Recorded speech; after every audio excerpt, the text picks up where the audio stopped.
خطبہ نمبر 120 آپ علیہ السلام کا ارشاد کرامی، جس میں اپنی فضیلت کا ذکر کرتے ہوئے لوگوں کو نصیحت فرمائی ہے۔ بسم اللہ الرحمن الرحیم۔ خدا کی قسم، مجھے پیغام الہی کے پہنچانے، وعدہ الہی کے پورا کرنے اور کلمات الہیہ کی مکمل وضاحت کرنے کا علم دیا گیا ہے۔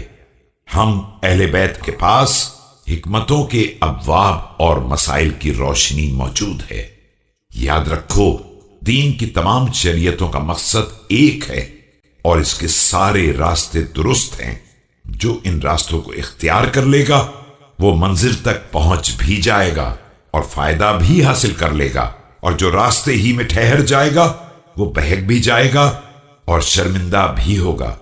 عمل کرو اس دن کے لیے جس کے لیے ذخیرے فراہم کیے جاتے ہیں، اور جس دن نیتوں کا امتحان ہوگا، اور جس کو اپنی موجود عقل فائدہ نہ پہنچائے اسے دوسروں کی غائب اور دور ترین عقل کیا فائدہ پہنچا سکتی ہے۔